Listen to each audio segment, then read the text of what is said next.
Welcome to Telugu popular network. నేను సిరి. జాతీయ స్థాయిలో బీజేపీలో రీషఫలింగ్ జరుగుతుంది. మరి ఇది సీజేపీకి కౌంటరా? సో దీని మీద స్పందించడానికి మనతో పాటు ఉన్నారు ప్రముఖ geo political expert Pawan Shri Harsha గారు. నమస్కారం సార్. నమస్తే అండి సార్. ఇప్పుడు జరుగుతున్న కొన్ని పరిణామాలని చూసినట్టయితే మరి జాతీయ స్థాయిలో రీషఫలింగ్ అంటున్నారు. మరి ఇది సీజేపీకి కౌంటర్ అనుకోవాలా, లేకపోతే ఇది ఎలా ఉండబోతుంది అంటారు? మనకి యాక్చువల్గా ఈ మంత్రిది ఏదైతే క్యాబినెట్ రీషఫ్లింగ్ ఉందో అది పార్లమెంట్ సెషన్ మొదలయ్యే ముందరే జరుగుతుందన్న వార్తలు వచ్చాయి. కానీ ఏమైందంటే ఇప్పుడు పార్లమెంట్ మొదలయ్యే ముందర గనక రీషఫ్లింగ్ జరిగి దాంట్లో ధర్మేంద్ర ప్రధాన్ గారిని తీసిన ఏమన్నా జరిగినా అది సీజేపీ వాళ్ళు వాళ్ళ క్రెడిట్లో వేసేసుకుంటారు. సో అందుకని అది చేయడం ఉత్తమమైన సమయం కాదని అనుకున్నారు. కానీ దురదృష్టవశాత్తు నిజంగానే ఆయన తీయాల్సి వచ్చింది. బట్ అది ఒక క్రూడ్ షాక్. చాలా ఇంపార్టెంట్ లెసన్స్ కూడా బీజేపీ ఖచ్చితంగా నేర్చుకుంది. అటు బీజేపీ ప్రభుత్వం అవ్వనివ్వండి, లేకపోతే ఇటు పార్టీ అవ్వనివ్వండి. సో దానికి అనుగుణంగా అంటే అఫ్కోర్స్ ఆ ఒక్క ఘటన ఉదంతంగా కాకుండా లాంగ్ టర్మ్, ఎందుకంటే మోదీ గారు ఎప్పుడు అంటారు 2047 వికసిత్ భారత్ అవ్వాలి అని. సో ఏంటంటే ఇప్పుడు జనరేషనల్ షిఫ్ట్ జరగాలి బీజేపీలో.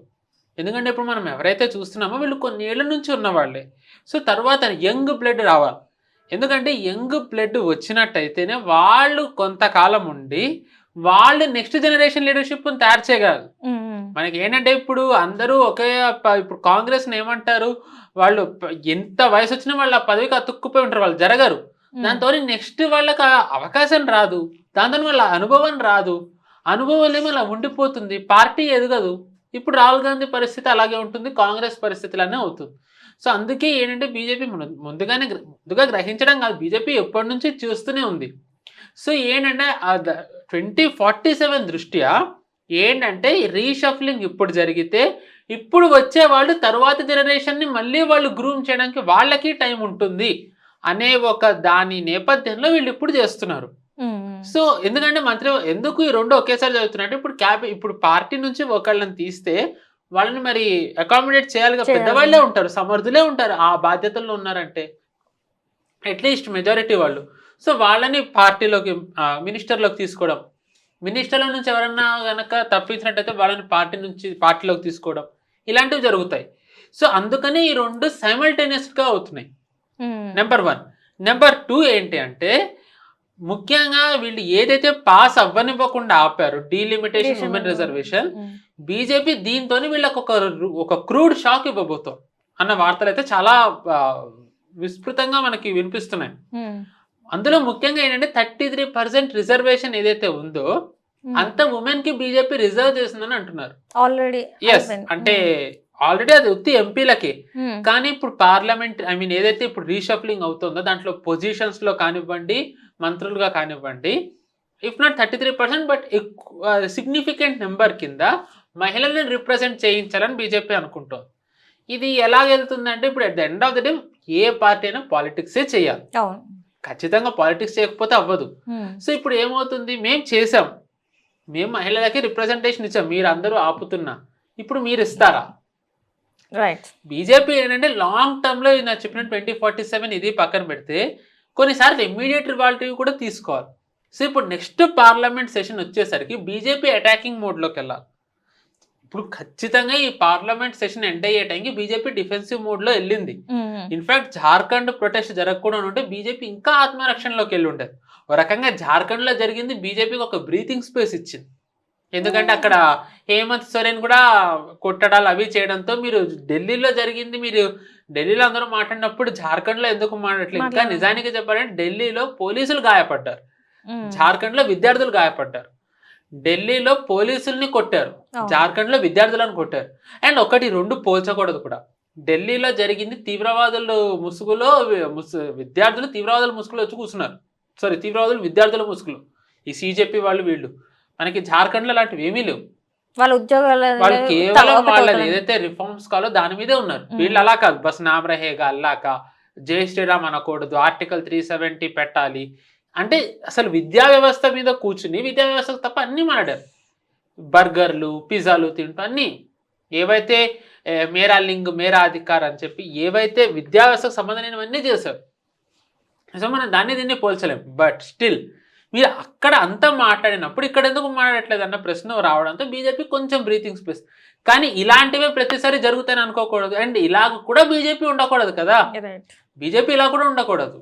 సో ఎక్కడ మనం ఇంత కమ్యూనికేషన్ ల్యాకింగ్ అయిందనేది ఒక రకంగా ఆత్మవిమర్శ చేసుకుంటే జనాల్లోకి రీచ్ అవ్వడంలో బీజేపీకి చాలా ప్రాబ్లమ్స్ వచ్చాయి. ఇప్పుడు మీరు చూడండి, బీజేపీ పని చేయడం వేరు, కానీ ఆ పని జనాల్లోకి వెళ్ళడం వేరు.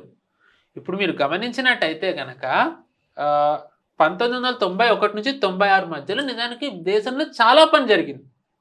పివి నరసింహారావు గారు అధికారంలోకి వచ్చి ఆయన ప్రధానమంత్రిగా చాలా అభివృద్ధి జరిగింది. కానీ దాని తర్వాత గెలిచారా?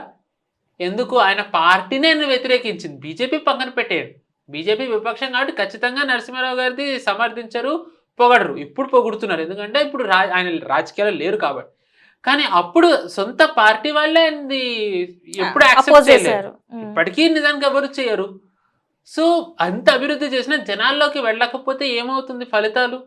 ఇప్పుడు 1996-97 నుంచి 2004 వరకు అధిక కాలం దీంట్లో వాజ్పేయి గారు ఉన్నారు. ఐ థింక్ 99 నుంచి 2004 వరకు ఇంకా పర్టికులర్గా అభివృద్ధి ఆ టైంలో నిజంగానే చాలా జరిగింది. హైవేస్ కానివ్వండి, ఇండస్ట్రియలైజేషన్ ఎక్సెట్రా ఎక్సెట్రా. కానీ 4లో ఎందుకు ఓడింది బీజేపీ? మళ్ళీ కమ్యూనికేషన్ గ్యాప్, జనాల్లోకి రీచ్ అవ్వడంలో ఒక ప్రాబ్లం వచ్చింది. 14లో సరే అధికార మార్పిడి జరిగింది, ఎందుకంటే మేము ఇది చేస్తామని బీజేపీ వచ్చింది, అది బాగా కమ్యూనికేట్ చేయగలిగారు. 19లో మళ్ళీ బాగా కమ్యూనికేట్ చేయగలిగారు. 24లో కమ్యూనికేషన్ గ్యాప్ వచ్చేసింది. అమిత్ షా గారు ఇక్కడే ఐ థింక్ తెలంగాణ కాంగ్రెస్ వాళ్ళ ఎవరోనే డాక్టర్డ్ వీడియో ఒకటి చేశారు, క్యాస్ట్ సంబంధించి అమిత్ షా గారు మాట్లాడేది. కాంగ్రెస్ వాళ్ళు కంటిన్యూస్ రిజర్వేషన్ తీసేస్తారు అన్నది బీజేపీ తిప్పికొట్టలేదు సమర్థవంతంగా. దాని పర్యవసానమే సీట్లు తగ్గాయి. సో పని నిజానికి ఈ 5 ఏళ్ళలో ఇంకెంత పని జరిగింది? 19 నుంచి 24 మధ్యలో ఎంత అభివృద్ధి జరిగింది? మీకు 2 సార్లు కోవిడ్ వచ్చింది, ఒక ఇజ్రాయెల్ది ఇంకా గాజా వార్ జరిగింది, దాని తర్వాత రష్యా యుక్రెయిన్ వార్ జరిగింది. అంటే ప్రతి ఇయర్ ఒక క్లిష్టమైన పరిస్థితి ఉన్నా అభివృద్ధికి ఎక్కడ ఆటంకం జరగలేదు. ఇప్పటికీ కోవిడ్ నుంచి వెస్ట్ ఎక్కడ కోలుకోలేదు, అమెరికాతో సహా యూరోప్ ఏది కోలుకోలేదు. కానీ మనం కోలుకుని నెంబర్ 1లో ఉన్నాం గ్రోత్లో. ఇది ఎంత హ్యూజ్ అచీవ్మెంట్. పిఎల్ఏ ద్వారా మ్యానుఫ్యాక్చరింగ్ చేసాం, ఇది ఎంత హ్యూజ్ అచీవ్మెంట్. కానీ ఎందుకు డిస్పైట్ దిస్ బీజేపీకి 240 వచ్చే కమ్యూనికేషన్ గ్యాప్, ఆ కమ్యూనికేషన్ గ్యాప్ దాంతో యాంప్లిఫై ప్రస్ఫుటంగా కనిపించింది. ఇంత పని చేస్తూ కూడా జనాలు ఎందుకు మనది నమ్మటం లేదు అంటే అది జనాల్లోకి అంటే మెసేజ్ పంపడంలో గ్యాప్ ఉంది. సో ఆ గ్యాప్ని ఇప్పుడు ఫిల్ చేయాలని బీజేపీ అనుకుంటుంది. అంటే ప్రతిసారి గ్యాప్ ఎందుకు వస్తుంది అంటే, మనము ఒకసారి తప్పు జరిగిందంటే ఆ తప్పుని అప్పుడు సరిదిద్దుకొని మళ్ళీ ఇంకొకసారి తప్పు రిపీట్ అవ్వద్దని అనుకుంటాం. కానీ వాజ్పేయి గారి దగ్గర నుంచి వెళ్ళి ఇప్పటి వరకు కూడా ప్రతిసారి ఒక గ్యాప్ వస్తుంది. ఆ గ్యాప్ని ఫిల్ చేసే టైంలో ఓడిపోతున్నారు. మళ్ళీ ఇంకొకసారి అది ఎందుకు చేసుకోలేకపోతున్నారు? ఆర్గనైజేషనల్లో అది వాళ్ళకే తెలియాలండి ఎందుకు అలా అవుతుంది అనేది. ఇప్పుడు కూడా మనం చూసుకుంటే ఏదైతే సీజేపీ ప్రొటెస్ట్ జరిగిందో, అసలు మీరు కూడా అన్నారు అసలు ప్రధాన్ గారు రాజీనామా అనేది ఉండదు ఏమని, కానీ ఎక్కడో తలొగ్గారు జరిగింది. అండ్ ఇప్పుడు కూడా మీరు అంటున్నారు రీషఫ్లింగ్ ద్వారా కూడా ఇది ఒక కౌంటర్ అంటున్నారు. నిజంగానే వీళ్ళందరూ సైలెంట్గా ఉండడానికి కారణం లోపల ఏమన్నా జరుగుతుందా, లోపల యాక్షన్స్ ఏమన్నా అంటే ప్లాన్ చేస్తున్నారా, లేకపోతే అంటే ఇక మోదీ గారు మొత్తం మాట్లాడతారులే, ఆయన ఉన్నాడు కదా పెద్ద ఆయనే చూసుకుంటారా అని చెప్పేసి అనుకుంటాం. ఏంటంటారు అసలు? అంటే ధర్మేంద్ర ప్రధాన్ గారి రాజీనామా నేను ఖచ్చితంగా అన్నా. ఇన్ఫాక్ట్ నాకు తెలిసి ధర్మేంద్ర ప్రధాన్ గారి మీద ఇంత ఒత్తిడి ఉన్నప్పుడు ఆయనను పొగిడింది నేను ఒక్కడనేమో కూడా. ఎందుకంటే మీరు యాంకర్ కాబట్టి మీ దగ్గర చాలా మంది ఈ విషయంలో మాట్లాడుతుంటే ఎవరు ధర్మేంద్ర ప్రధాన్ గారిని పొగిడి ఉన్నారు ఆయన్ని, నేను ఒక్కడనే ఐ థింక్ పొగిడింది.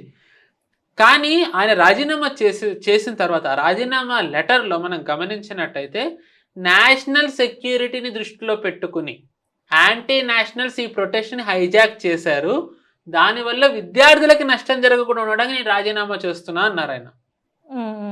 నిజానికి ఇప్పటి వరకు బీజేపీ కామ్ ఉండడానికి కారణం ఏంటంటే ఆగస్టు 15th టైంలో మళ్ళీ వీళ్ళు ఇంకొక విధ్వంసం చేయాలనుకున్నారు. ఓకే. సో బట్ అది జరగకుండా ఆపగలిగారు. సో ఇంక ఇప్పుడు బీజేపీ కొంచెం అగ్రెసివ్ అవుతుంది. అగ్రెసివ్ అంటే కొట్టడం కాదు, ప్రతిదీ అలాగే ఉండదు, అంటే వ్యూహాలు అనేవి ఇంకా సానబెట్టాలి, పదును పెట్టాలి ఇంక ఇప్పటి నుంచి. ఎందుకంటే ఇంకా ఈ మూమెంట్ నుంచి ప్రతిరోజు బీజేపీకి యుద్ధమే. ఎందుకంటే ఇప్పుడు నెక్స్ట్ పార్లమెంట్ సెషన్ లో at any cost FCRA pass చేయాలి. FCRA పాస్ చేయాలి, ఉమెన్ రిజర్వేషన్ పాస్ చేయాలి, డీలిమిటేషన్ పాస్ చేయాలి. ఇది అయ్యిందో లేదో మనకి 5 రాష్ట్రాల ఎన్నికలు ఉన్నాయి. అది అయ్యిందో లేదో గుజరాత్, హిమాచల్ ఎన్నికలు ఉన్నాయి. అది అయ్యిందో లేదో త్రిపురను, నార్త్ ఈస్ట్ లో కొన్ని రాష్ట్రాల ఎన్నికలు. అది అయ్యిందో లేదో కర్ణాటక ఎన్నికలు. అది అయ్యిందో లేదో మధ్యప్రదేశ్, రాజస్థాన్, ఛత్తీస్గఢ్, మిజోరాం, తెలంగాణ ఎన్నికలు. అది అయ్యిందో లేదో 2029 ఎలక్షన్స్. సో ఇంకా తప్పు జరిగితే సరిదిద్దుకునే టైం ఇంక ఇప్పుడు లేదు. తప్పు జరగకూడదు అంతే. ఇంకా ఇప్పటి వరకు జరిగింది ఏదో జరిగింది. అది కావాలని జరిగిందా, యాదృశ్చికమా, వ్యూహాత్మక తప్పిదం అనేది పక్కన పెడితే ఇంకా ఇప్పటి నుంచి తప్పులకి ఎటువంటి చోటు లేదు. సో దాన్ని దృష్టిలో పెట్టుకుని ఇప్పుడు ఈ షఫుల్ జరుగుతుంది. నేను మీకు ఇందాక ఆర్గనైజేషన్ది చెప్పాను, గ్రూమ్ చేసి 2047 అని. కానీ ఇమ్మీడియట్గా చెప్పాలి అంటే ఇమ్మీడియట్ రిజల్ట్లో ఇప్పుడు చూసుకున్నట్టయితే మళ్ళీ కాక్రోచ్ అని చెప్పి, ఇప్పుడు దిమాగి నక్సల్ అని చెప్పి అందరూ అన్నారు. మేబీ దిమాగి నక్సల్ అని చెప్పి. దిమాగి నక్సల్ అంటే ఏంటి? సింపుల్గా అర్బన్ నక్సల్స్, అర్బన్ నక్సల్. ఇప్పుడు కిరణ్ రిజిజు గారు దిమాగి నక్సల్ ఎవరంటే ఆయన క్లియర్గా చెప్పారు. ఆర్టికల్ 370 కావాలనే వాళ్ళు, దేశ సార్వభౌమత్వాన్ని గౌరవించని వాళ్ళు, ఇలాంటి వాళ్ళని. వీళ్ళందరూ దిమాగి నక్సల్ అని చెప్పుకున్నారంటే వీళ్ళందరూ టెర్రరిస్టులతో సమానం. ఇది చెప్పగలగాలి. సో ప్రభుత్వానికి అనేసరికి వాళ్ళకు కొన్ని లిమిటేషన్స్ ఉంటాయి. ఎంత లేదన్నా వాళ్ళు ప్రభుత్వం, కానీ పార్టీకి ఉండవుగా. సో పార్టీ నుంచి ఆ గొంతు బాగా వెళ్ళాలి. సో ప్రభుత్వానిది, పార్టీది ఒక రకంగా కోఆర్డినేషన్తో పనిచేస్తూ ఈ విపక్షాలది సమర్థవంతంగా తిప్పి కొట్టే ప్రక్రియలో భాగంగానే ఇప్పుడు రీషఫ్లింగ్ జరుగుతోంది. సో అందులో భాగంగానే ఈసారి ఏంటంటే చాలా అగ్రెసివ్గా కాంగ్రెస్కి, విపక్షాలకి కౌంటర్ ఇచ్చే వాళ్ళని తీసుకుంటున్నారు అనే ఒక ఊహాగానాలు ఉన్నాయి. ఇందా నేను చెప్పాను ఉమెన్ రిప్రజెంటేషన్ బాగా ఉంటుందని. అందులో భాగంగానే ఇంకొకటి ఏంటి అంటే యువకులను ఎక్కువగా తీసుకుంటున్నారు అన్నది ఉంది.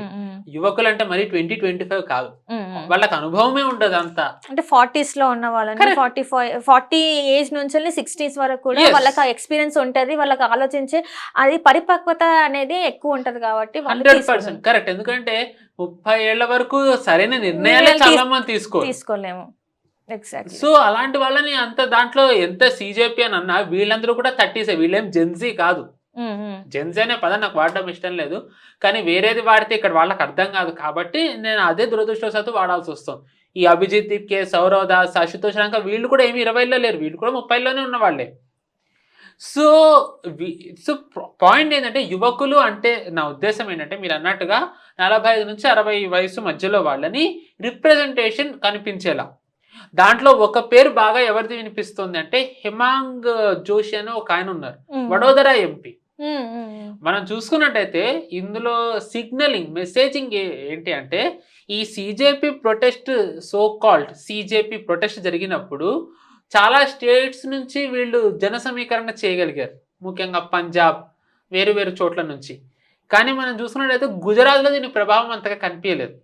అంటే సిగ్నలింగ్ బాగా వెళ్ళేది, అక్కడ మెసేజింగ్ బాగా జరిగింది, ఆ కమ్యూనికేషన్ పర్ఫెక్ట్. సో మేబీ ఎంపీగా ఈయన దాంట్లో పాత్ర ఉందేమో. సో అదే స్టేట్లోనే అంత బాగా జరిగితే నేషనల్ లెవెల్కి వచ్చారు కదా, ఇంకెంత ముఖ్యం. మేబీ ఆ అనుభవం ఇక్కడ ఉపయోగపడుతుందని ఈయన నేషనల్ లెవెల్లో తెచ్చి యువకులకి బీజేపీ దగ్గర అయ్యేలా చేసే బాధ్యత ఈయనకి ఇస్తున్నారన్న వార్తలు వచ్చాయి. సో ఎస్పెషల్గా ఇప్పుడు మామూలుగా గుజరాతీలను అనేసరికి ఒక చెడుగా చూపించే ప్రయత్నం కూడా జరుగుతుంది. మోదీ గారి మీద, అమిత్ షా గారి మీద ఉన్న కోపంతో గుజరాత్ని చెడుగా చూపించే ప్రయత్నం జరుగుతుంది. సో గుజరాత్ నుంచే వచ్చిన ఆయన యువకులకి దగ్గర అవ్వాలి, బీజేపీని దగ్గర చేయడానికి బాధ్యత ఇచ్చిన ఆయనే దీన్ని కూడా సమర్థవంతంగా కౌంటర్ చేయగలరు కదా. So especially with this young, ఇది ఒక టిక్ బాక్స్. రెండోది వస్తున్నాయి, అఫ్ కోర్స్ ఈ పేర్లన్నీ ఖచ్చితంగా ఉంటాయంటే బీజేపీ అక్కడ ఎవరికి తెలియదు. బట్ ఈ ఉమెన్ రిప్రజెంటేషన్ యువకులను ఇవ్వడం అయితే 100% కన్ఫర్మ్. దాని తర్వాత ఇంకొక బాగా వినిపిస్తున్న పేరు ఎవరిది అంటే స్మృతి ఇరానీ. ఆవిడ 14 నుంచి గెలిచినా ఓడినా కాంగ్రెస్ని ఆవిడ ఎలా కార్నర్ చేస్తూ వచ్చారో మనం చూస్తూనే ఉన్నాం. సో ఎస్పెషల్లీ ఆవిడ బెంగాల్ ఎన్నికల్లో ఆవిడ పాత్ర చాలా ముఖ్యమైనది అంటారు. జనాలకి, మహిళలకి, పేదవాళ్ళకి ఆవిడ మాట్లాడిన తీరు కనెక్ట్ చేసింది బీజేపీకి అని అంటారు. సో అంటే ఇప్పుడు మహిళలకి దగ్గర అయ్యి, పేదవాళ్ళకి దగ్గర అవ్వాలి, పార్టీని కరెక్ట్ నెరేటివ్ జనాల్లోకి పంపాలి. బెంగాల్లోని ఎన్నికల టైంలోనే ఆవిడ అంత బాగా చేయగలిగితే నార్మల్ టైంలో ఆవిడ ఇంకెంత ఇంకా బాగా స్పేస్ ఎక్కువ దొరుకుతుంది కాబట్టి సో మేబీ అందుకని ఆవిడ పెడుతుండొచ్చు. బట్ ఎంత లేదన్నా జనాలకే చెప్తే సరిపోదు, ఇలాంటి కాంగ్రెస్ లో ఉండే వాళ్ళకి కూడా చెప్పాలి, కౌంటర్స్ కరెక్ట్ గా ఇవ్వాలి. కరెక్ట్. అందుకనే ఈవిని రాజ్యసభకు పంపిస్తున్నారు అన్న టాక్ కూడా ఉంది ఓకే రాజ్యసభకి. సో దాని తర్వాత బాగా మనకి వినిపిస్తున్న పేరు ఎవరిది అంటే అనురాగ్ ఠాకూర్. ఆయన ఆల్రెడీ ఇప్పుడు ఎంపీ, గతంలో మంత్రిగా చేసిన అనుభవం కూడా ఉంది. అండ్ ఆయన పేరు వచ్చేసరికి కాంగ్రెస్కి ఎక్కడో ఒక రకంగా నరం వాళ్ళకి ట్రిగర్ అవుతుంది. ఎందుకంటే రాహుల్ గాంధీ ఏదైతే కులం కులం కులం కులం అని మాట్లాడుతూ వస్తారో దాని రాహుల్ గాంధీకి ఆయన భాషలోనే సమాధానం ఇచ్చారు అనురాగ్ ఠాకూర్. మనకి 2024 ఎన్నికలైన తర్వాత జరిగిన మొదటి పార్లమెంట్ సెషన్లో కులం కులం అని మాట్లాడే రాహుల్ గాంధీ తన కులం ఏంటో చెప్పగలడా, తన కులం ఏంటో తనకే తెలియని వ్యక్తి వేరే వాళ్ళ కులం ఎలా అడుగుతాడని అనేసాడు. అనడంతో అది చాలా అసలు ఒక రకంగా వాళ్ళకి అంటే కంప్లీట్ సినారియో మారిపోయింది పార్లమెంట్లో. అసలు కులాలే వద్దనుకొని అసలు ఇలాంటివి ఉండొద్దని చెప్పి మాట్లాడాల్సింది పోయి ఈ కులాల గురించి ఇంకా ఇప్పటికి ఈ కాలంలో కూడా మనం మాట్లాడుతున్నాం అంటే ఇది కొంత మనం అప్రిషియేట్ చేసేవి అస్సలు చేయకూడదు. బట్ అన్ఫార్చునేట్లీ ఇది వాస్తవం. వాస్తవం నుంచి పరిగెత్తుకుంటూ వెళ్ళలేము. చెప్పడం కాదండి, నా పర్సనల్ ఎక్స్పీరియన్స్ చెప్తా. నేను సుమారుగా 9 ఏళ్ల క్రితం ఇన్సిడెంట్ చెప్తున్నా. నాకు నరసరావుపేట స్నేహితుడు ఒక అతను ఉన్నాడు. నరసరావుపేట స్నేహితుడు అతను చాలా క్లోజ్. నరసరావుపేట అంటే అందరికీ తెలిసింది ఆంధ్రప్రదేశ్. అతను నాకు చెప్పాడు, అతను ఇప్పుడు ఇక్కడే ఉంటున్నాడు అనమాట. అతను అప్పుడు చెప్పాడు ఏంటి, తను కాలేజ్లో జాయిన్ అయిన కొత్తలో తను మామూలుగా మాట్లాడుతూ వచ్చారంట. ఆల్రెడీ పరిచయమైన కాలేజ్ నేను చెప్తుంది, యూనివర్సిటీ కూడా కాదు, ఇంటర్ అతను చెప్పింది. పరిచయం చేసుకుంటుంటే అయితే కొంతమంది రెడ్డి అని, కొంతమంది అది ఎక్సెట్రాలు, తను మాత్రం విజయ్ అని చెప్పాడు. తనతో ఆ రోజు అంతా బాగా మాట్లాడి నెక్స్ట్ డే వచ్చేసరికి తనతో మాట్లాడడం మానేశారు కొంతమంది. ఎందుకంటే నువ్వు మా కులపోనివి కాదు, టైటిల్ తెలుసుకున్నారు, నువ్వు మా కులపోనివి కాదు కాబట్టి నీతో మాట్లాడినా. సో ఇది ఇంత దారుణంగా ఒక రకంగా మనకి మైండ్లో పెట్టేశారు.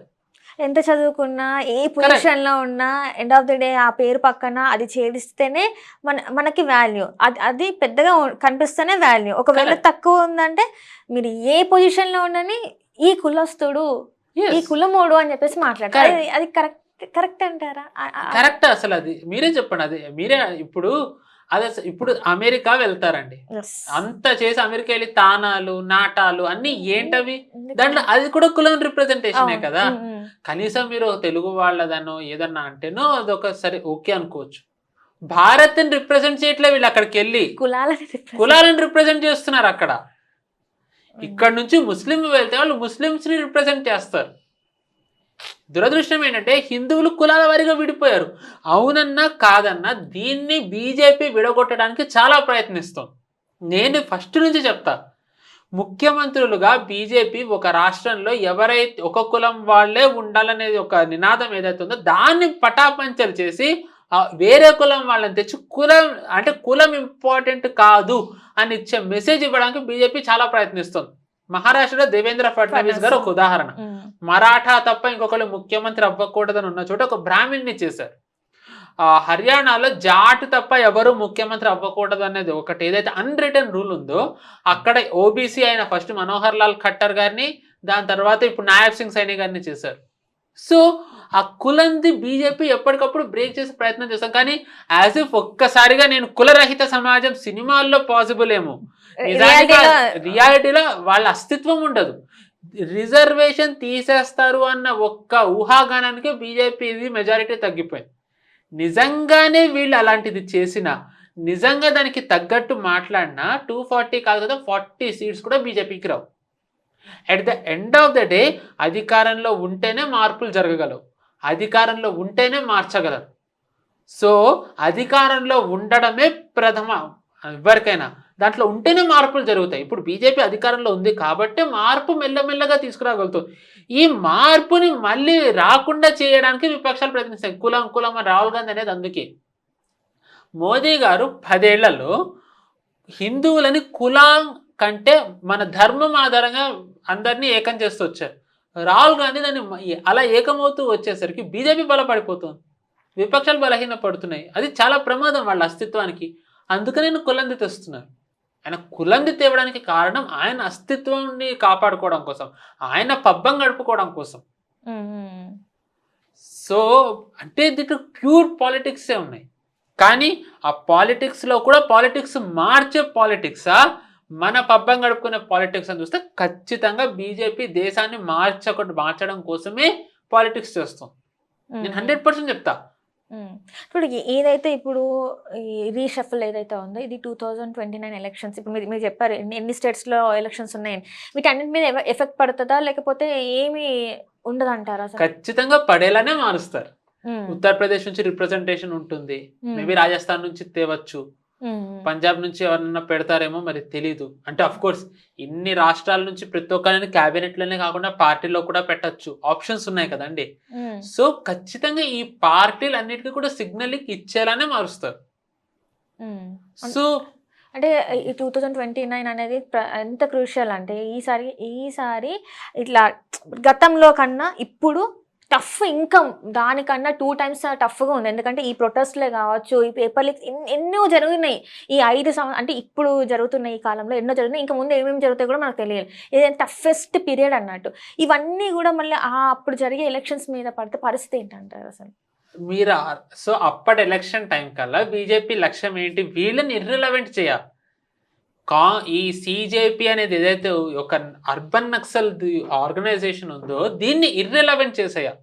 ఖచ్చితంగా మీరు దాని మీద అంటే నమ్ముతారా? వాళ్ళ అర్బన్ నక్సలైట్లే వాళ్ళ ఏమంటారు, వాళ్ళ మెదళ్లలో ఇంకా అవే భావజాలాలు ఉన్నాయి. వాటితో స్టూడెంట్ గా తీసుకొచ్చి కూర్చోపెడితే వాళ్ళే సిజేపీ వాడు.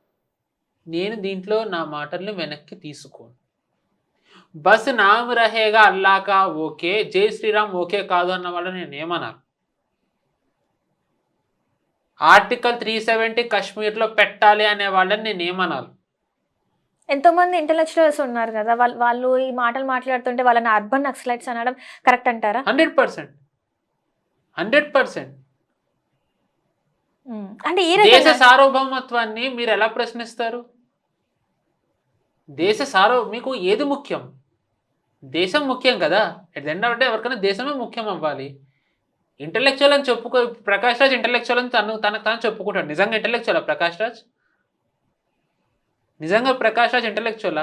కానీ చాలా మంది ఇప్పుడు మనకి యూనివర్సిటీస్లో బోధించే వాళ్ళు ఉన్నారు. చాలా మంది విద్యార్థులని వాళ్ళ చేతుల మీద ఎంతోమంది విద్యార్థులను తీర్చిదిద్దిన వాళ్ళు ఉన్నారు. చాలా మంది యూనివర్సిటీస్లలో కూడా చాలా మంది ఉన్నారు. వాళ్ళందరినీ కూడా మనం తప్పుపట్టగలుగుతామా మరి? విద్యార్థులని బ్రెయిన్ వాషింగ్ చేస్తున్నారు. నేను ధర్మేంద్ర ప్రధాన్ గారి మీద కక్ష ఎందుకు కట్టారు వీళ్ళు అని అంటే నేను అదే కారణం చెప్పా. ఈ విద్యా వ్యవస్థని మారుస్తున్నారు. ఇప్పుడు యూనివర్సిటీ ఏజ్కి వచ్చేసరికి వీళ్ళు ఈ డప్పు కొట్టే గ్యాంగ్, ఈ డప్పు కొట్టుకుంటే ఎస్ఎఫ్ఐ వాళ్ళు ఎవరైతే తిరుగుతారో వాళ్ళకి ఎలా ప్రభావితం అయ్యారు వీళ్ళు? ఎందుకంటే చిన్నప్పటి నుంచి కూడా దేశభక్తి వీళ్ళలో మన పాఠ్య పుస్తకాల్లో లేవు. ఇప్పుడు Akbar the great, Babur the తోప్ అన్నీ ఇవే ఉంటాయి. కానీ పృథ్వీరాజ్ చౌహాన్ గురించి, మహారాణా ప్రతాప్ గురించి, చోళాస్ గురించి, పాండవాస్ గురించి, లేకపోతే కనుక గుప్తాస్ గురించి, బోర్ఫుకన్ గురించి, అహోమ్స్ గురించి, కాకతీయాస్ గురించి, శాతవాహనాస్ గురించి ఎక్కడుంది మనకి? దేశం అంటే యాజ్ ఇఫ్ ముఘల్స్ది, లేకపోతే ఇస్లామిక్ జిహాదీ రూలర్స్ది, లేకపోతే బ్రిటిషర్స్ది అన్నట్టే చూపిస్తారు. దేశభక్తి ఎక్కడి నుంచి వస్తుంది? దేశభక్తి లేదు. వాళ్ళు స్కూల్ ఏజ్ అయిపోయి వాళ్ళు కాలేజ్ ఏజ్కి వచ్చేసరికి వీళ్ళకి అట్రాక్ట్ చేసేయగలుగుతున్నారు. సో వీళ్ళు అక్కడ అట్రాక్ట్ అవ్వకూడదంటే ఏం చేయాలి? స్కూల్ ఏజ్లోనే వీళ్ళని మార్చాలి. స్కూల్ ఏజ్లో పాఠ్య పుస్తకాల్లో మార్చే ప్రక్రియ ధర్మేంద్ర ప్రధాన్ గారు మొదలుపెట్టారు.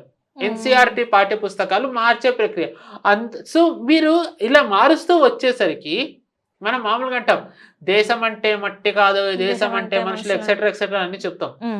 నిజంగా పాఠ్య పుస్తకాల్లో చిన్నప్పటి నుంచి దేశం యొక్క గొప్పతనం, ఈ దేశ రాజులు చేసిన పోరాటం, ఈ దేశానికి జరిగిన దారుణం, ఈ దేశ స్త్రీలు ఎదుర్కొన్న అవమానం ఇవన్నీ చెప్పినట్టయితే వాళ్ళు కాలేజ్ ఏజ్, యూనివర్సిటీ ఏజ్ వచ్చేసరికి ఈ డబ్బు కొట్టే వాళ్ళ సైడ్ వెళ్తారా? ఆర్టికల్ 370 తీయాలంటే అనే నినాదం చేస్తూ ఒప్పుకుంటారా? భారత్ తేరే టుకడే హోంగే ఇన్షాల్లా అంటే ఒప్పుకుంటారా? ఒప్పుకోరు వాళ్ళు. సో ఈ వ్యవస్థ ఇలాగే రన్ అవ్వాలి అంటే విద్యా వ్యవస్థ మారకూడదు.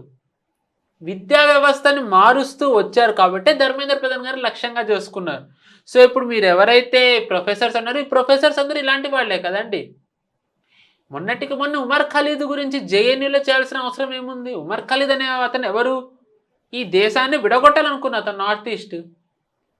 అలాంటి అతని కోసం జేఎన్యూలో వీళ్ళు ర్యాలీలు చేయడం ఏంటి, మాట్లాడడం ఏంటి? సో ఏం ప్రొఫెసర్స్ వీళ్ళు ఏం నేర్పిస్తున్నారు? ఇలాంటి వాళ్ళ నుంచి నేర్చుకుని విద్యార్థులు కూడా ఎలా అవుతారు? ఈ వ్యవస్థ మారాలి కదా. సో టైం పడుతుంది ఇది. సో ఇది చాలా ఛాలెంజింగ్ టైం. ఇది మేక్ ఆర్ బ్రేక్ టైం. ఎందుకంటే చాలా మంది యువకులు కూడా ఫర్ ద ఫస్ట్ టైం నేను చూసినంత వరకు అంటే పాలిటిక్స్ మీద ఇంట్రెస్ట్ చూపెడుతున్నారు. అంటే ఏం జరుగుతుంది, ఇంతకుముందు ఇంత ఉండేది కాదు, కానీ ఇప్పుడు యువత అంత దృష్టి కూడా అసలు ఏం జరుగుతుంది రాష్ట్రంలో కావచ్చు, దేశంలో కావచ్చు, దేశ రాజకీయాలు కావచ్చు, రాష్ట్ర రాజకీయాలలో ఏం జరుగుతుంది, ఏ నాయకుడు ఎలా మాట్లాడుతున్నారు, అసలు ప్రధాని అనే వ్యక్తి ఎట్లాంటి డెసిషన్స్ తీసుకుంటున్నారు, రాష్ట్ర ముఖ్యమంత్రి ఎట్లాంటి డెసిషన్స్ తీసుకుంటున్నారు, వీళ్ళు ఇచ్చిన పథకాలు ఏంటి, వీళ్ళు ఎంతవరకు చేసింది అనేది ప్రతి ఒక్కరు చాలా కీన్ గా అబ్జర్వ్ చేస్తున్నారు. ఇలాంటి టైంలో ఇప్పుడు వీళ్ళు తీసుకునే డెసిషన్స్ వీళ్ళకి ప్లస్ చేసే అవకాశాలు ఉన్నాయా, మైనస్ అంటే వాళ్ళు ఇరుకున పెట్టుకునే అంశాలుగా ఉన్నాయా? నిజానికి చెప్పాలంటే ప్రభుత్వం ఏవి తప్పులు చేయలేదు. ప్రభుత్వం చేసిన ఒకే ఒక్క తప్పు ఏంటంటే వాళ్ళు చేసిన అభివృద్ధిని జనాల్లోకి తీసుకెళ్ళలేకపోవడం. సో జనాలకి తెలియకపోవడంతో అంటే ఏమంటారు, మొన్న మోదీ గారి ఒక వీడియో ఫేస్బుక్లో కొన్ని గంటల పాటు ఆగిపోయింది. సో అట్లా ప్రభుత్వం అంటే మోదీ గారి వీడియోస్ అట్లా ఆగిపోయినాయి కాబట్టి ఇంక ఇట్లాంటివి ఎన్ని ఆగిపోయినాయి అని మీరు అంటున్నారు? అంటే సోషల్ మీడియాని సరిగ్గా వాళ్ళు యూజ్ చేసుకోలేదంటారా? ఏమంటారు? ప్రభుత్వం పనులు చూపెట్టలేదు, వాళ్ళు చేసిన మంచి పనులు ఏవి ప్రజల వరకు వెళ్ళలేదు అంటే సోషల్ మీడియాని సరిగ్గా యూజ్ చేసుకోలేదంటారా? సోషల్ మీడియా ఒక్కటే కాదు, కనెక్షన్. ఇప్పుడు నేను మీకు అదే చెప్తున్నాను కదా, 2024లో కాంగ్రెస్ చెప్పిన అబద్ధం జనాల్లోకి వెళ్ళింది. జనాలకి రీచ్ అవ్వడం అంటే పని చెప్పడం ఒక్కటే కాదండి, కౌంటర్ కూడా ఇవ్వడం. ఇప్పుడు మనకి ఐఎన్బి మినిస్ట్రీ ఉంది, information and broadcasting ministry. PIB fact check అని వాళ్ళు ఒక్కటి చేస్తూ ఉంటారు, కానీ అది ఒక్కటి ఉంటే సరిపోదు కదా. ఇప్పుడు మనకి మినిస్ట్రీ ఆఫ్ ఎక్స్టర్నల్ అఫైర్స్ ఉంది, ఇప్పుడు వాళ్ళు కూడా ఒకటి ఫ్యాక్ట్ చెక్ మొదలు పెట్టారు. సో ఇలాగ ప్రతి మినిస్ట్రీ మొదలు పెట్టారు. ఈ రోజు చూసుకుంటే ప్రతి మినిస్ట్రీ మీద వీళ్ళు ఏదో ఒక దాడి చేస్తూనే ఉన్నారు. ఎన్విరాన్మెంట్ మినిస్ట్రీ మీద అండమాన్ అండ్ నికోబార్ ద్వారా అవుతుంది, కోల్ మినిస్ట్రీ ద్వారా ఇంకొకటి అవుతుంది, రెన్యూబుల్ ఎనర్జీ మినిస్ట్రీ ద్వారా ఇంకొక దాడి జరుగుతోంది, పెట్రోలియం మినిస్ట్రీ ద్వారా ఇథనాల్ మీద జరుగుతుంది. అంటే ప్రతి మినిస్ట్రీకి కూడా ఒక ఫ్యాక్ట్ చెక్ ఉండాలి, ఏం జరుగుతుందో తెలుసుకుని దాన్ని కౌంటర్ చేయాలి. సో అది అక్కడ బీజేపీ ల్యాకింగ్ అవుతుంది. బీజేపీ అభివృద్ధి చేయట్లేదని కాదు, నేను ఖచ్చితంగా చెప్తా, ఏ ప్రభుత్వం చేయనంత అభివృద్ధి బీజేపీ చేసింది, కానీ వీళ్ళు చేసిన అభివృద్ధి వీళ్ళు చెప్పుకోలేదు. దురదృష్టం ఏంటంటే అభివృద్ధి చేయకుండా కాంగ్రెస్ మేము చేశామని చెప్పుకుంది, అభివృద్ధి చేసి మేము చేసింది బీజేపీ చెప్పుకోవట్లేదు. నా ఇష్యూ అక్కడ ఉంది. సో మేబీ ఇప్పుడు వచ్చేదాంతో ఆ మార్పే జరుగుతూ ఉండొచ్చు. ఎందుకంటే మీరు ఇప్పుడు యువత చాలా అబ్జర్వ్ చేస్తున్నారు, ఫోకస్ చేస్తున్నారు అన్నారు. యువతకి ఎలాగ చేరవేయాలి ఇన్ఫో? యువత మళ్ళీ సిజేపీ లాంటి వాళ్ళ ముసుగులో ఇలా వస్తున్న వాళ్ళ ట్రాప్లో పడకుండా ఉండాలి అంటే నిజాలు తెలియాలి. సో తెలియాలంటే వాళ్ళకి ముందుగానే దేశంలో జరుగుతున్న అభివృద్ధి అన్నిటి గురించి వాళ్ళకి తెలిసేలా చేయాలి. సో ఐ థింక్ బీజేపీ ఇప్పుడు వచ్చే ఎవరైతే యువకులు కానీ మహిళలు కానీ ఉన్నారో బాధ్యతల్లో వస్తూ organising secretary, general secretary etcetera ఏవైతే ఉన్నారో, నాకు తెలిసి వాళ్ళ మెయిన్ టార్గెట్ ఏంటి అంటే కేవలం పని చెప్పడమే కాదు, ఈ దేశ ప్రజల్ని ఇలాంటి సిజేపీ లాంటి ముసుగులో ఉన్న టెర్రరిస్టుల వైపుకి బ్రెయిన్ వాష్ అయ్యి వెళ్లకుండా చూడడం కూడా. సో ఇది వీళ్ళకున్న పెద్ద ఛాలెంజ్. సో ఇది గనక ఇప్పుడు మెల్లగా జరుగుతూ వెళ్తే వీళ్ళ ఆత్మరక్షణలో ఉండడం కాకుండా వాళ్ళ ఆత్మరక్షణలోకి వెళ్తారు. సో ద ఇమ్మీడియట్ టాస్క్ వీళ్ళకి ఏమొస్తుంది అంటే నెక్స్ట్ పార్లమెంట్ సెషన్ జరిగే లోపల బీజేపీ స్ట్రెంగ్తన్ అవ్వాలి. ఎందుకంటే నెక్స్ట్ స్పెషల్ సెషన్ వచ్చే అవకాశం ఉంది. ఉమెన్ రిజర్వేషన్ 33% డీలిమిటేషన్ పాస్ చేసే అవకాశం ఉంది. అది జరిగే లోపు జస్ట్ ఇమాజిన్ రిప్రజెంటేషన్లో గనక పార్టీలో కానివ్వండి మంత్రుల్లో బీజేపీ గనక సిగ్నిఫికెంట్ ఇచ్చినట్టయితే వీళ్ళు ఆత్మరక్షణలో పడతారు కదండి. మేము ఇచ్చాము, మీరు ఇచ్చారా, మేము ఇదే ఇంప్లిమెంట్ చేస్తామంటే నేషనల్ లెవెల్లో మీరే ఆపుతున్నారు, ఇప్పటికన్నా ఒప్పుకోండి అని అనొచ్చు. మోదీ గారు పార్లమెంట్లో అదే రెడ్ ఫోర్ట్ స్పీచ్లో అదే అన్నారు, నేను అందరినీ ఆహ్వానిస్తున్నాను, రాజకీయాలు పక్కన పెట్టి మహిళలకు ఇవ్వాల్సిన ప్రాధాన్యతని ఇద్దామని చెప్పి మోదీ గారు అదే అన్నారు. సో ఈ నెరేటివ్ చెప్పాలి కదా జనాలకి. సో బీజేపీకి ఏంటి అంటే ఈసారి ట్రమెండస్ ప్రెషర్తో కూడిన రెస్పాన్సిబిలిటీ హై. ఎందుకంటే ప్రపంచం మొత్తం ఈరోజు భారత్ని లక్ష్యంగా చూసుకో. యుఎస్, యూకే, యూరోప్, ఈవెన్ సరే పాకిస్తాన్, వెస్ట్ ఏషియా, ఈ దేశాలన్నీ కూడా మన మీద విష ప్రచారం చేస్తున్నాయి. లిటరల్లీ చెప్పాలంటే ఈ దేశంలో ఒక సెక్షన్ ఆఫ్ హిందూస్ వర్సెస్ ప్రపంచం. సో మన బలగం తక్కువ, మన బలం తక్కువే, కానీ ఆ ఉన్న దాంట్లో మనం ఎంత బాగా మన దగ్గర ఉన్న వనరులను మనం సద్వినియోగపరచుకోగలం. సో ఇప్పుడు బీజేపీకి వస్తున్న ఛాలెంజ్ అదే. సో ఐ థింక్ వర్కౌట్ చేసి దాని ఆధారంగానే వీళ్ళు ఇది చేశారని చెప్పి అనుకోవాలి మనం. అంటే ఈ రీషఫిలింగ్ అనేది ముందే ఎందుకు జరగాలి అంటే మీరు అన్నారు పార్లమెంట్ సెషన్స్ అన్నారు, కానీ ఈ పార్లమెంట్ సెషన్స్ కన్నా ముందు నుంచి మనం మాట్లాడుతున్నాం. ఇది ప్రధాన్ గారు రాజీనామా చేయడానికన్నా ముందు నుంచి కూడా ఈ మాటలు వినిపిస్తున్నాయి. ఒకవేళ ఇది అంతకు ముందే జరిగి ఉంటే ఈ రోజు ఇంత అంటే ఇప్పుడు ఏదైతే కొంచెం డ్యామేజ్ అనేది చూస్తున్నాం అది చూసే వాళ్ళం కాకపోవచ్చుకేమో కదా. అంటే అప్పుడు వాళ్ళని ఎందుకు ఆపిందాం అంటే వాళ్ళు కూడా అనుకుని ఉండారు కదండి ఇంత ఎస్కలేట్ అవుతుందని. వాళ్ళు కూడా అనుకుని ఉండారు ఇంత రేంజ్లో ఎస్కలేషన్ వెళ్తుందని చెప్పి. అంటే వీళ్ళు ఇంత దూరం వెళ్తారని చెప్పి పార్లమెంట్ ముట్టడి వరకు వచ్చి ఏం కుట్రలు చేస్తారని చెప్పి మేబీ వీళ్ళు ఊహించి ఉండకపోవచ్చు. ఆ టైంకి అంత ఇన్ఫో వచ్చి ఉండకపోవచ్చు. సో మేబీ అందుకనే వీళ్ళు అప్పుడు చేయలేదేమో. నిజంగానే మీరు అన్నట్టుగా అప్పుడు చేస్తున్నట్టయితే ఇంతవరకు వచ్చి ఉండేది కాదు. మీరు చూస్తే మీరు అందుకే అది అవ్వడం ఏంటి, ఇప్పుడు అశుతోష్ రాంకా కానివ్వండి, అభిజిత్ దీప్కే వీళ్ళు కాలేజెస్కి చిన్న చిన్న స్కూల్స్కి వెళ్ళి వీళ్ళు చేస్తున్నారు.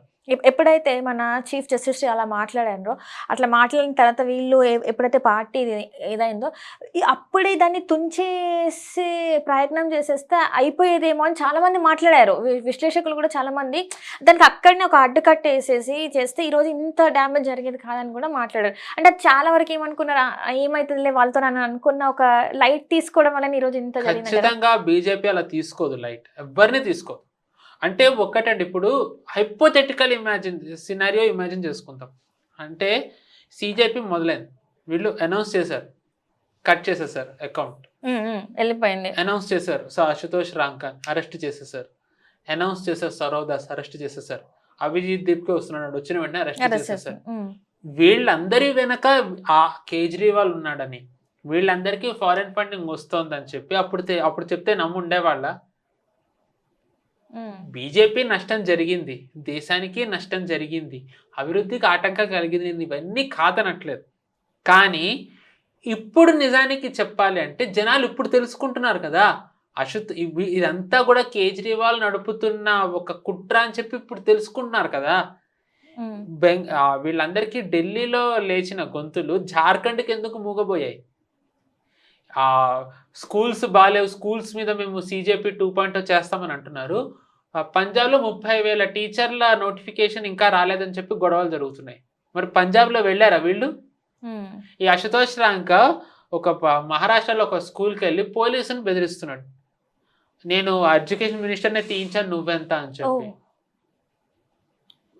ఆ అహంకారం ఎక్కడికి వెళ్ళిందో చూడండి, ఎక్కడి రేంజ్కి వీళ్ళు వెళ్ళిపోతున్నారో చూడండి. అసలు అది తప్పులు జరిగాయి, కానీ వీళ్ళ వెనక బ్యాకింగ్ ఇలాంటి వాళ్ళు ఉన్నారు అని అప్పుడు చెప్తే ఎంతమంది నమ్ముండేవాళ్ళు? కక్ష సాధింపు చర్య అని ఉండేవాళ్ళు. సో ఇప్పుడు తీసుకుంటే చర్య భవిష్యత్తులో జనాలకి తెలుసు. సో వాళ్ళు ఏమైనా చర్యలు వీళ్ళ మీద తీసుకోవాల్సి వస్తే ఆ చర్యలు తీసుకునే లోపు ఈ సిజేపీ అనేది టెర్రరిస్టులు నడుపుతున్నది, దీనిని బ్యాకింగ్ చేస్తుంది కేజ్రీవాల్ అని చెప్పి జనాలకి నార్త్ నుంచి సౌత్ వరకు, ఈస్ట్ నుంచి వెస్ట్ వరకు, నార్త్ ఈస్ట్ వరకు ఈసారి చెప్పాల్సిన బాధ్యత బీజేపీకి ఉన్న ఇప్పుడు ఎవరైతే కొత్త టీం ఫామ్ అవుతుందో వాళ్ళ మీద ఉంటుంది. ఈ అశుతోష్ రాంకా కానివ్వండి, సౌరవ్ దాస్ కానివ్వండి, అభిజిత్ దీప్కే కానివ్వండి, వీళ్ళందరూ కేజ్రీవాల్ నడుపుతున్న వాళ్ళు, కేజ్రీవాల్ కోసం పనిచేస్తున్న వాళ్ళు. ఫారెన్ ఫండింగ్ వీళ్ళందరికీ వచ్చింది, ఈ కారణాల వల్ల వీళ్ళు ఇవన్నీ చేశారు. కేజ్రీవాల్ ఒక ట్రేటర్ అని చెప్పి ఎస్టాబ్లిష్ చేయాల్సిన బాధ్యత ఇప్పుడు బీజేపీ మీద ఉంది. సో దట్ ఇది కనుక వీళ్ళు ఎస్టాబ్లిష్ చేస్తే తర్వాత వీళ్ళ మీద చర్యలు తీసేసుకోవచ్చు. తర్వాత వీళ్ళ మీద చర్యలు తీసుకోవడానికి మార్గం సుగమం అవుతుంది. జనాలు మెంటలీ నమ్మి ఉంటారు.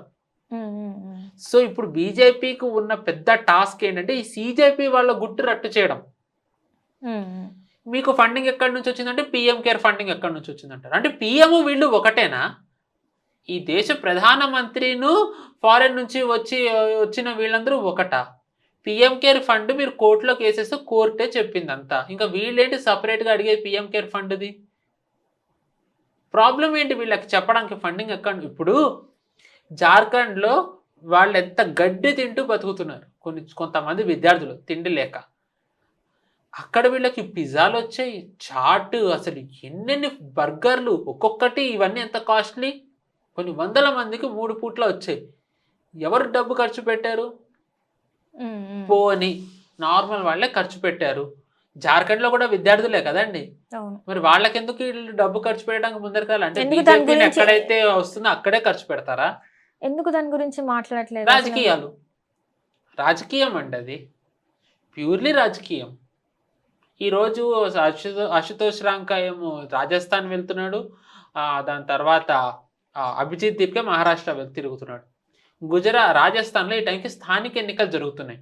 దాంట్లో దెబ్బ కొట్టాలని చెప్పి అశుతోష్ రాంకా ప్రయత్నిస్తున్నాడు. అతని ట్వీట్లు ఉన్నాయి, అతని ఆపును సమర్థిస్తూ పెట్టిన ట్వీట్లు, కేజ్రీవాల్ ఫ్యూచర్ ప్రైమ్ మినిస్టర్ పెట్టిన ట్వీట్లు ఉన్నాయి. సో ఇది కేజ్రీవాల్ది కాదని చెప్పాలంటారు వీళ్ళందరూ. ఏ పొలిటికల్ అని ఎలా అంటారు? రైట్. ఇప్పుడు కేజ్రీవాల్ గారి గురించి మనకి మాట్లాడుతున్నాం కాబట్టి కేజ్రీవాల్ మీద ఉన్న ఆరోపణలు ఏంటిది? Liquor scam. లిక్కర్ స్కామ్ ఒక్కటే కాదు, స్కూల్ స్కామ్ ఉంది, హాస్పిటల్ స్కామ్ ఉంది. ఎందుకు ఇది మీరు అంటే బీజేపీ వాళ్ళు ఇంకా కోర్టు నుంచి వెళ్ళి సరైనది రాలేదు. ఫస్ట్ వచ్చింది ఆయన మీద ఎట్లాంటి ఏం లేవు, కానీ తర్వాత మళ్ళీ సిబిఐని మాట్లాడడంతో కోర్టులో పెట్టడం ద్వారా మళ్ళీ అది వెనక్కి వచ్చింది. మళ్ళీ దాని మీద చేయాలని ఈ పాయింట్స్ ఎందుకు ఎవరు ఇంకా లేవనెత్తట్లేదు? ఇంకా స్టిల్ అట్లనే ఉంది, ఇంకా కాలేదు. ఇట్లాంటి అతను అసలు సీఎం ఎట్లా అవుతాడు, పిఎం ఎట్లా అవుతాడు, అసలు రాజకీయాల్లోకి వచ్చి ప్రజలకు ఎట్లా సేవ్ చేస్తారు అని చెప్పేసి ఒక పాయింట్ రేజ్ చేయాలి కదా. ఎందుకు రేజ్ చేస్తలేరు? అది మీరు బీజేపీ అదే అన్నాను కదండి. సో బీజేపీకి ఇప్పుడు వచ్చిన టాస్క్ ఇదే. కేజ్రీవాల్ అనే అతను ఎంత ప్రమాదకరమో ఐ థింక్ బీజేపీకి వాళ్ళకి ముందరే తెలియదని కాదు, బట్ అతను ఎంత వరకు వెళ్ళగలడు అనేది ఇది ఒక ఉదాహరణ. మీరు జస్ట్ ఇమాజిన్ చేయండి, ఒక్క రాష్ట్రంలో అధికారంలో ఉన్న పార్టీకి ఇంత ఫండింగ్ ఎక్కడి నుంచి వస్తుంది? రైట్. ఎందుకంటే ఇక్కడ ఎప్పుడు టెంపుల్స్కి వెళ్ళని వాళ్ళు రామ మందిరంలో అవకతవకలు జరిగాయి అనగానే రామ మందిరంలో ప్రత్యక్షమైనరు. అండ్ ఇక్కడ సీజేపీ ప్రొటెస్ట్లో ఇక్కడ ప్రత్యక్షమైనరు. అండ్ అక్కడ ఏదైతే తను సీఎంగా ఉన్న పంజాబ్లో అక్కడ జరుగుతూ ఉంటేనేమో అక్కడేమో సైలెంట్గా ఉంటున్నారు. ఇవి సరిపోతాయి అసలు. మెయిన్ ఇంకెక్కడికో వెళ్ళి ఇవన్నీ కాదు. ద మోస్ట్ ఇంపార్టెంట్ థింగ్ ఏంటంటేనండి, పంజాబ్ బార్డర్ అంటే పాకిస్తాన్ బార్డర్ అడ్జసెంట్ బార్డర్లో ఏవైతే పంజాబ్లో ఊళ్ళు ఉంటాయో ఆ ఊళ్ళల్లో ఇండిపెండెన్స్ డే జరుపుకోరు, ఫ్లాగ్ ఎగరేయరు. ఫ్లాగ్ హోస్టింగ్ ఉండదు. నువ్వు అంత దేశభక్తుడివి కదా, కేజ్రీవాల్ అంత దేశభక్తుడు ఇంకొకరు లేరు, నువ్వు ఎందుకు మరి అది కూడా చెయ్యవు? మార్చాలి కదా. ఇప్పుడు ఒక రాష్ట్ర ముఖ్యమంత్రి అయినప్పుడు నేను తీసుకొస్తున్న కొత్త రూల్స్ ఇన్ని రోజులు ఇవి జరగలేదు, ఇప్పుడు నేను జరిగేలాగా చేస్తున్నా అని చెప్పేసి ఒక జీవో పాస్ చేయడానికి ఎంత టైం పట్టుద్ది? దాన్ని అయితే తప్పు పట్టారు కదా, దేశం కోసం చేస్తుంది. మన త్రివర్ణ పతాకం ఎగురుతుందంటే, మువర్ణల పతాకం ఎగురుతుందంటే మనకే గర్వంగా ఉంటుంది. అట్లాంటిది ఎందుకు ఇలాంటి పనులు చేయట్లేదు? వీటిని ఎందుకు పాయింట్ అవుట్ చేయట్లేదు? అసలు అభివృద్ధి చేసే ఉద్దేశం ఉంటే ఇలాంటివి ఏమన్నా చేయొచ్చు. కేజ్రీవాల్కి ఆ ఉద్దేశమే లేదు కాబట్టి ఇవన్నీ కేజ్రీవాల్ చెయ్యడు, ఆశించక్కర్లేదు. మీరు అన్నట్టుగా బీజేపీ ఎందుకు చెప్పట్లేదు అంటే బీజేపీ చెప్పాలి. నాకు తెలిసి ఇప్పుడు వచ్చే టీం మీద ఉండే టాస్క్, వాళ్ళకు ఉండే రెస్పాన్సిబిలిటీ ఇదే. కేజ్రీవాల్ని ఎక్స్పోజ్ చేయడం, కాంగ్రెస్ని ఎక్స్పోజ్ చేయడం, ఈ దిమాగి నక్సల్ అనే వాళ్ళని ఎక్స్పోజ్ చేయడం, జనాల ముందర బహిరంగంగా వీళ్ళని నిలబెట్టడం. ఈ దిమాగి నక్సల్స్ గురించి మనం మాట్లాడితే నిజంగా ఉన్నారా ఇప్పటికీ ఈ రోజుకి? ఎందుకు లేరండి, అర్బన్ నక్సల్స్ వీళ్ళు, కాంగ్రెస్ లో లేరు. అంటే వాళ్ళు చెప్తే ఇన్ఫ్లుయెన్స్ అయ్యేంత వీళ్ళు ఉన్నారా, విద్యార్థులు ఉన్నారా అంటున్నా. ఉన్నారు కదండి, దురదృష్టవశాత్తు. ఇంకా ఇప్పుడు యూనివర్సిటీలో ప్రొఫెసర్స్ మనం ఇందాక మాట్లాడుకున్నాం కదా, వాళ్ళు ఉన్నారుగా. చిదంబరం సొంతంగా చెప్పుకున్నాడు కదా, నేను దిమాగి నక్సల్నని. నక్సలైట్లని అంతం చేయాల్సిన బాధ్యత ఉన్న హోమ్ మినిస్టర్ గా పనిచేసిన అతను నేను దిమాగి నక్సల్ అని చెప్పాడు అంటే తన నక్సలైట్ల విషయంలో ఎంత బాగా పనిచేసి ఉండాలి. హోమ్ మినిస్టర్ పని నక్సలైట్లను అంతమొందించడం. ఆ బాధ్యత ఉన్న Chidambaram I'm proud to be దిమాగి నక్సల్ అని చెప్పి అన్నాడు అంటే చిదంబరం ఏం పని చేసి ఉండాలి అర్బన్ ఒక హోమ్ మినిస్టర్గా? చిదంబరం ఒక దిమాగి నక్సల్. నేను అన్నట్లే చిదంబరం పెట్టుకున్నాడు ఐఎమ్ ప్రౌడ్ టు బి దిమాగి నక్సల్. ఇంకా చాలా మంది అదే Yes. పెట్టుకున్నారు కదా. ఎస్, దిమాగి ఇది వరకు అంతా అర్బన్ నక్సల్ అనేవాళ్ళు, మోదీ గారు జస్ట్ పేరు మార్చారు దిమాగి నక్సల్ అని. వీళ్ళందరూ దిమాగి, మోదీ గారు ఏదంటే వీళ్ళది ఒప్పుకుంటారు. ప్రాబ్లం ఏంటంటే వీళ్ళందరినీ ఇప్పుడు ఎక్స్పోజ్ చేయాలి. కాంగ్రెస్కి దేశభక్తి లేదు అని ఎక్స్పోజ్ చేయడం బీజేపీ ముందున్న ప్రధానమైన కర్తవ్యం. దిమాగి నక్సల్ అని ఎవరైతే ఉన్నారో వీళ్ళు దిమాగి నక్సల్ అంటే they are nothing but terrorist. ఎందుకంటే కిరణ్ రిజిజు గారు పెట్టిన ట్వీట్లో స్పష్టంగా చెప్పారు దేశ సార్వభౌమత్వాన్ని గౌరవించని వాళ్ళు దిమాగి నక్సల్లోకి వస్తారని. సో చెప్పాలి కాంగ్రెస్ అలాంటి పార్టీ నేనని. ఇంతమంది వాళ్ళు పోస్ట్ చేసినప్పుడు అట్లీస్ట్ ఆ పోస్ట్లను హైలైట్ చేసి ఇది చూడండి మరి పరిస్థితి ఇట్లా ఉంది అని కూడా విస్తృతంగా అసలు ఎవరో ఇద్దరు ముగ్గురు కొంచెం మాట్లాడారు. కానీ ఇన్ని సీట్స్ ఉండి ఇన్ని రకాల ఇన్ని స్టేట్స్లలో ఉండి ఏంటి అనేది ఇక్కడ చాలా మంది ఆలోచిస్తున్నారు. ఏం జరుగుతుంది అసలు, ఎట్లాంటి డెసిషన్ తీసుకుంటారు ఏంటి. వీళ్ళ సైడ్ ఎక్కువ వాయిస్ వినిపిస్తుంది, ఇటు సైడ్ ఏమో తక్కువ అయిపోతుంది. ఎక్కడ వెనుకబడ్డారా మరి ఎక్కడైనా ఏంటి అనేది ఒక క్వశ్చన్ మార్క్ రేజ్ ఒక చిన్న సంఘటన చెప్పాలండి. మనందరికీ తెలిసిందే పివి నరసింహారావు గారు 5 ఏళ్ళు ప్రధానిగా ఉన్నారు. ఆయన పార్టీని ఆయన్ని దూరం పెట్టేసింది. సో ఆయన తర్వాత ఇంకా రాజకీయాలకు దూరం అయిపోయారు. 2002లో ఆయన అమెరికా పిలిచారు భారతీయ ఏదో సమ్మిట్కి.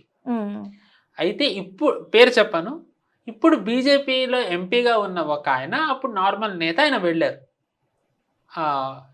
బీజేపీ తరఫున. ఎందుకంటే 2002 అంటే అప్పుడు బీజేపీ అధికారంలో ఉంది. సో ఆయన పేరు సుధాంశు త్రివేది, ఎంపీ పేరు. సో శ్యామప్రసాద్ ముఖర్జీ ఫౌండేషన్ అనే ఒక ఛానల్లో పివి నరసింహారావు గారిది 7 months బ్యాక్ చూసిన ఈవెంట్లో ఇది చెప్పారు ఇన్సిడెంట్. అయితే ఆయన చెప్పారంట పివి నరసింహారావు గారితో కలిసినప్పుడు, ఈయన సుధాంశు త్రివేది నేను మీకు చాలా పెద్ద అభిమానిని, ఎందుకంటే మీరు ప్రధాని అయ్యేటానికి నేను కాలేజ్ నుంచి బయటకు వచ్చాను, నేను నా కళ్ళతో చూసాను మీరు దేశాన్ని ఎలాగా స్టీర్ చేశారు, ఎంత క్రైసిస్లో నడిపారో, నేను మీకు చాలా అసలు అభిమానిని, రుణపడి ఉంటాం మేమందరం అని అన్నారంట. మీరు అప్పుడు ప్రధాని, ఇప్పుడు వాజ్పేయి ప్రధాని, వాజ్పేయి గారు మీకు ఎప్పుడన్నా ఫోన్ చేస్తారా సలహాలకి అని అంటే అన్నారంట. నాకు చేస్తూనే ఉంటారు, చాలా కఠినమైన సందర్భాలు ఏమన్నా ఉంటే, కాంప్లెక్స్ సిచ్యువేషన్ ఉంటే, కఠినమైన సందర్భం వచ్చిన కాంప్లెక్స్ సిచ్యువేషన్ వచ్చిన దీని నుంచి ఎలా బయటపడాలని వాజ్పేయి గారు నాకు ఫోన్ చేస్తూనే ఉంటారు అని చెప్పి పివి నరసింహారావు గారు అన్నారు. అంటే మరి అడిగారు సుధాంశు త్రివేది గారు, మరి మీరేం సలహా ఇస్తారనంటే దానికి ఆయన పివి నరసింహారావు గారు అన్నది ఏంటంటే, నీ మీద ఎప్పుడన్నా ఎవరన్నా ఏమన్నా ఆరోపణ చేసినా, నీ మీద దాడి జరిగినా, అంటే భౌతిక దాడి కాదు ఆరోపణలు, నువ్వు ఫస్ట్ రియాక్ట్ అవ్వకు, నువ్వు ఫస్ట్ దాన్ని అబ్జర్వ్ చేయి, మాట్లాడకు. ఎందుకంటే కొంతకాలం అయిన తర్వాత నీ మీద వచ్చిన ఆరోపణలు 90% డైల్యూట్ అయిపోతాయి. అంతో దానికోసం నువ్వు ఇప్పుడు సమయం వెచ్చించేందుకు అంత గోల చేయడం అని అలా అని చెప్పి మొత్తం ఇప్పుడు క్వైట్ ఉండే పరిస్థితి లేదు. కానీ దేనికి రియాక్ట్ అవ్వాలి, దేనికి రియాక్ట్ అవ్వకూడదు, దేనికి రియాక్ట్ అవ్వాలి, దేనికి ఎక్స్పోజ్ అవ్వాలి అనే విషయంలో అప్పటికిప్పటికీ చాలా మార్పులు వచ్చాయి. సో బట్ నేను మీకు ఇది ఎందుకు చెప్పానంటే, వీళ్ళు రియాక్ట్ అవ్వట్లేదు అంటే, ఓ రకంగా చెప్పాలి అంటే ఇప్పుడు వీళ్ళు ఖచ్చితంగా వీళ్ళు ఒక బ్యాక్ ఫుట్లోనే ఉంది బీజేపీ, దాంట్లో ఎటువంటి సందేహం లేదు. కానీ వీళ్ళు ఎంత రేంజ్లో ఎగురుతున్నారో చూడండి. ఇది 2024 ఎలక్షన్ మూమెంట్. 2024లో నిజానికి 240 seats వచ్చినా కానీ బీజేపీ ఏమనుకున్నారు అందరూ, అరే కొంచెం వెనకబడిపోయింది అనుకుని, కాంగ్రెస్ ఒక రేంజ్లో వాళ్ళు ఆనందంగా ఉన్నారు. 99 వచ్చేసే మేము ఇంకా గెలిచేసాం, అధికారం మాదే అన్న రేంజ్లో ఫీల్ అయ్యారు వాళ్ళు. హర్యానా మహారాష్ట్ర ఎలక్షన్స్ అయిన తర్వాత కానీ తత్వం బోధపడలేదు, పరిస్థితి ఏమీ మారలేదని. ఇన్ఫ్యాక్ట్ వీళ్ళకి 300 seats వచ్చినప్పటికంటే 240 seats వచ్చాక వీళ్ళు బలంగా పనిచేస్తున్నారని వాళ్ళకి అప్పుడు అర్థమైంది. సో ఇది ఆఫీసే ఆ ఎన్నికలది. ఇక్కడ ఎప్పుడు ఏ మూమెంట్ అనేది, నెక్స్ట్ వచ్చే పార్లమెంట్ సెషనా 5 రాష్ట్రాల ఎన్నికల అనేది మనం వేచి చూడాలి. వెనక ఉన్న మాట వాస్తవమే, కానీ ఓడిపోలేదు. వెనక ఒక అడుగు వెనక్కి వేయడానికి ఓడిపోవడానికి మధ్య చాలా తేడా ఉంటుంది. బీజేపీ ఒక అడుగు వెనక్కి వేసింది, ఎందుకు? For long term benefit. So ఇప్పుడు బీజేపీ ఒక అడుగు వెనక్కి వేయడం వల్ల వీళ్ళందరూ ఎక్స్పోజ్ అవుతున్నారు కదండి. రైట్, వీళ్ళందరూ ఇప్పుడు ఎక్స్పోజ్ అవుతున్నారు. సో వీళ్ళని పార్టీ ద్వారా అఫీషియల్గా వీళ్ళని ఇప్పుడు ఎక్స్పోజ్ చేసి వీళ్ళ మీద చర్యలకి ఇంకా వచ్చినప్పుడు జనాలు మెంటల్లీ ఫిక్స్ అవ్వాలి. ఎస్ వీళ్ళు ట్రేటర్స్, ఎస్ వీళ్ళు దేశద్రోహులు, ఎస్ వీళ్ళు ఇక్కడ విదేశీ వాళ్ళతో కలిపి ఇక్కడ ప్రభుత్వాన్ని కూలగొట్టాలనుకున్నారు, వీళ్ళు శిక్షకి అర్హులు అనే భావన జనాల్లో రావాలి. అది రావాలంటే ఏం చేయాలి? జనాలు ఫస్ట్ నమ్మాలి అంటే వాళ్ళతో మాట్లాడాలంటే వాళ్ళకి చెప్పాలి. ఐ హోప్ ఇప్పుడు వచ్చే వాళ్ళకే ఆ బాధ్యత ఇచ్చారని నేను అనుకుంటున్నాను.